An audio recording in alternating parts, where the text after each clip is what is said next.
Hi and Assalamualaikum. Today I am excited to share with you the intercultural management, applying the nature of culture at Festival Asia and Chinese Hanfu and art events. On 9 November and 12 December 2024, I attended Festival Asia and Chinese Hanfu and art event where various of culture opening booths from Japanese, Chinese and Pakistan. Take a look at the video of photos in Festival Asia and Chinese Hanfu and art event.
Okay, next is events objectives.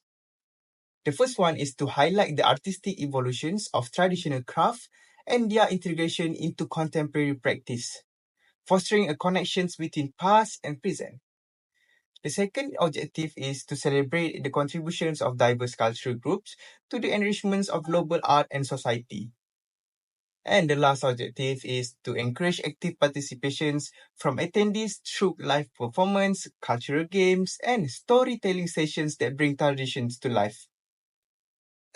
Okay, the next one I will explain about the Hofstede dimensions of culture. Hofstede cultural dimension theory offers a fascinating lens to explore how culture influences people's behavior, values, and interactions on global scale, described as the collective programming of the mind. The theory dives into the subtle yet powerful ways cultural differences shape decision-making, communications, and social norms across nations and organizations.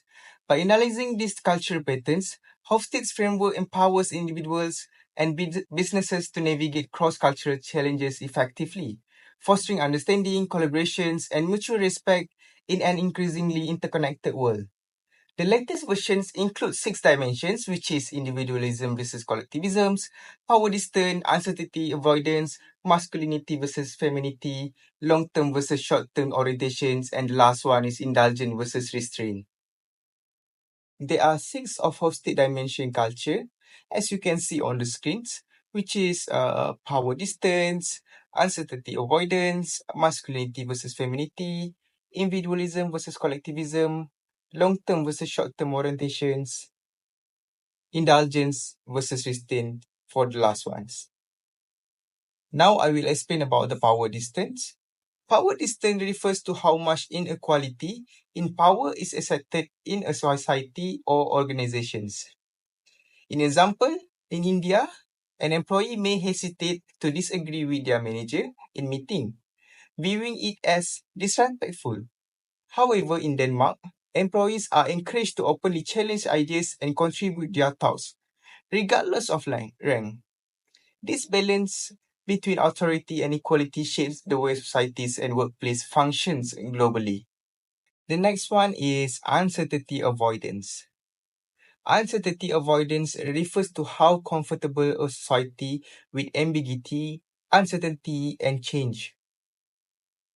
Cultures with high uncertainty avoidance prefer clear rules, structure, and predictability, while cultures with low uncertainty avoidance are more adaptable and open to risk-taking and innovations.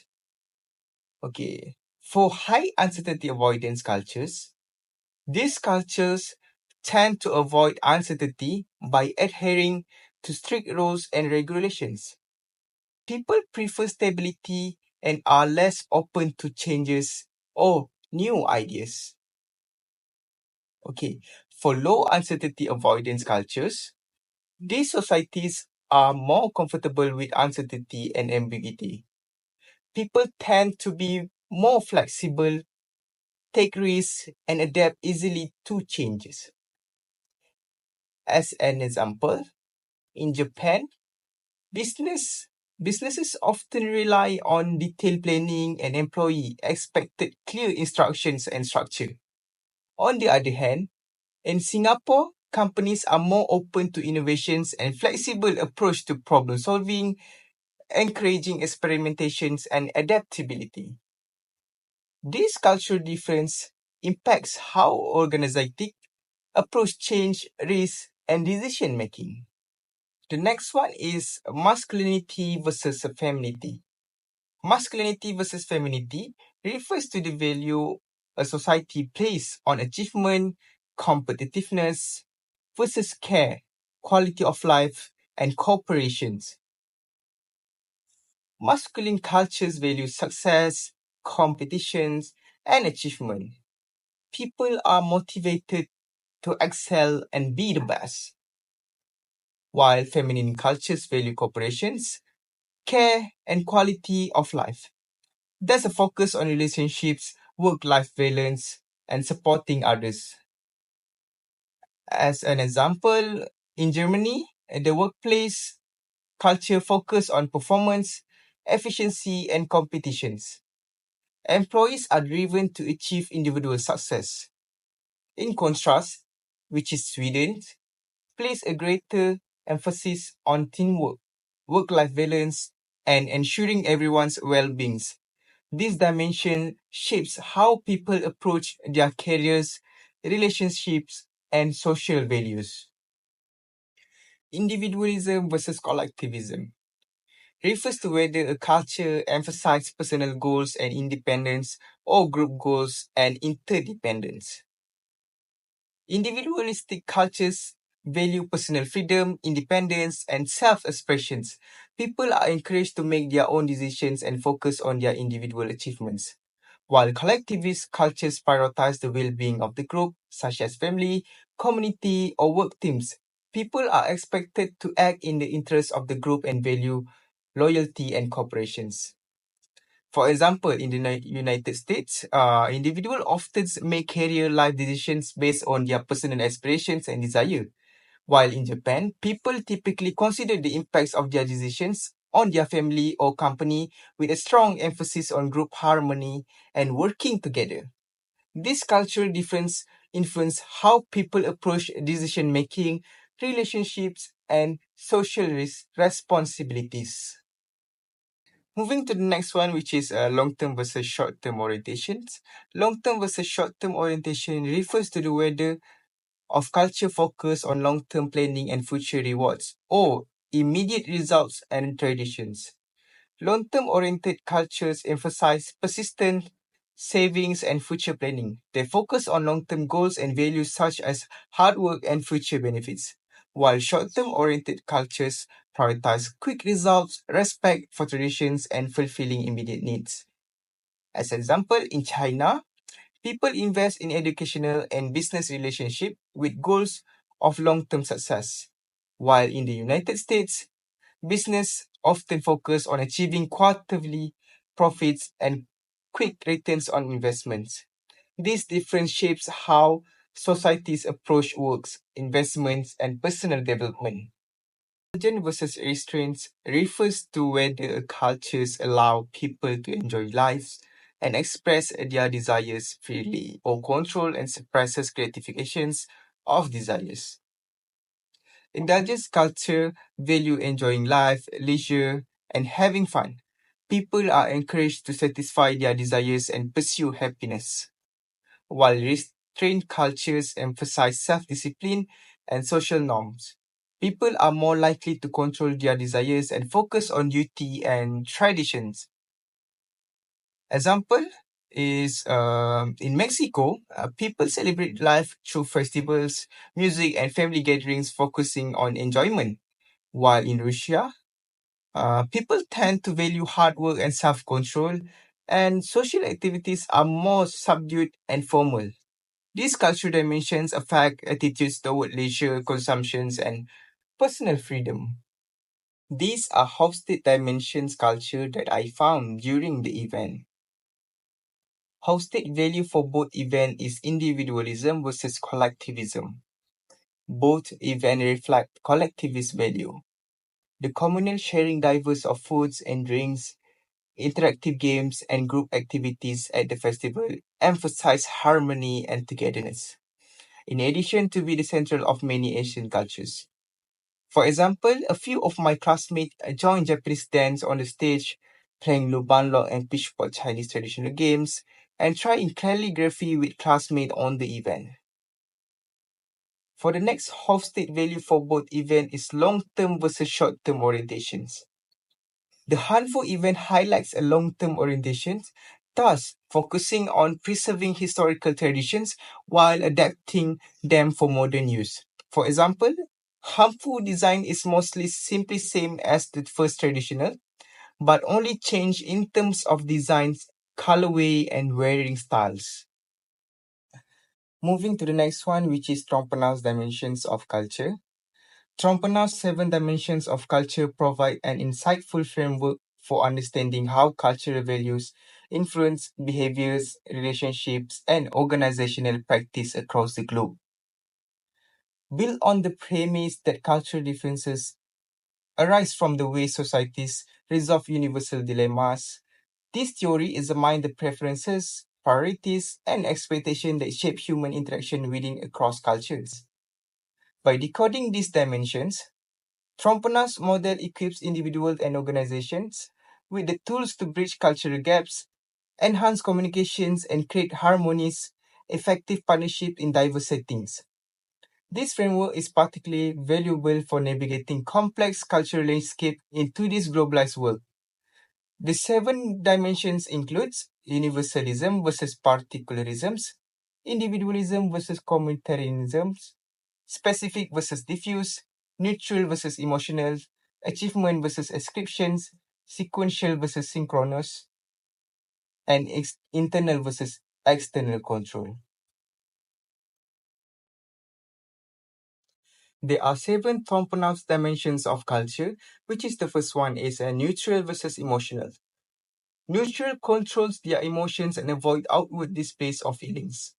For example, in Japan, people tend to hide their emotions and communicate in calm and controlled manner.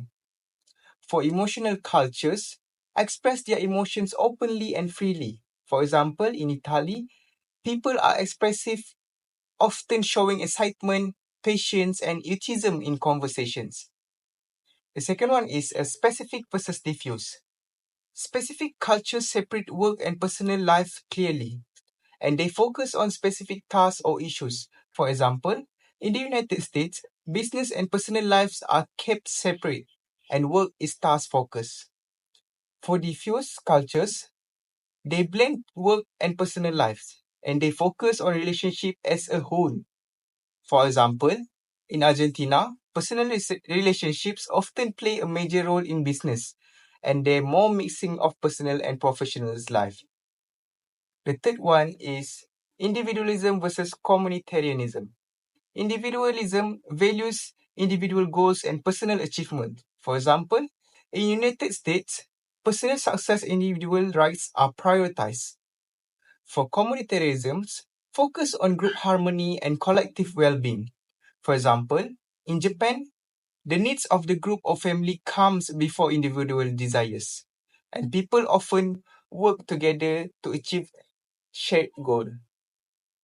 Fourth, time orientation, which is a sequential versus synchronous.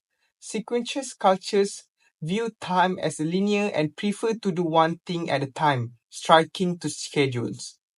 For example, in Germany, people value punctuality and focus on completing one task before moving on to the next.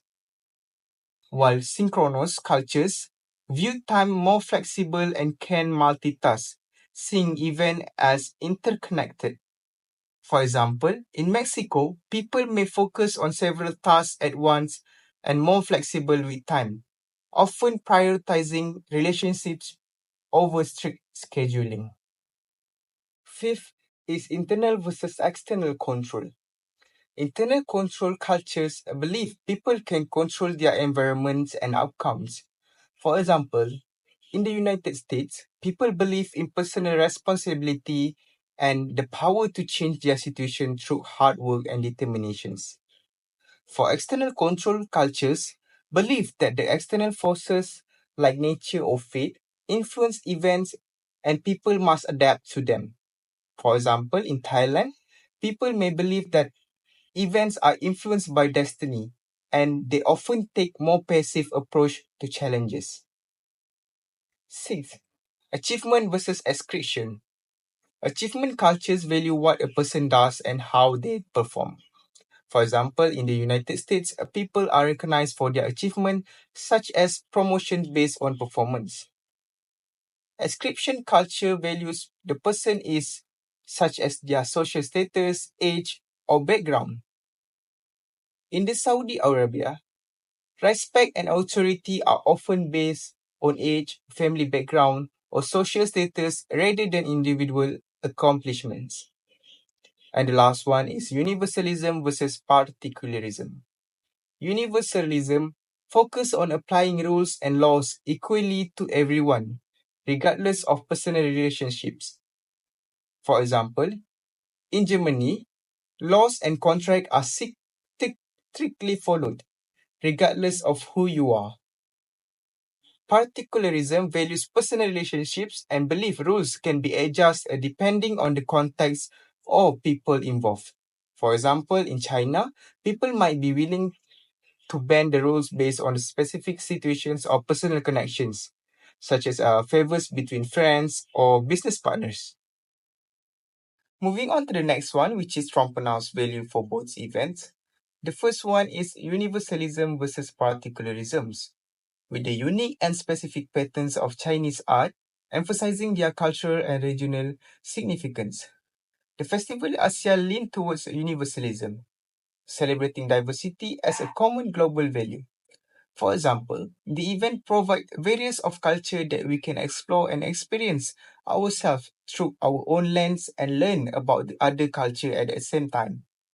Next is achievement versus ascriptions.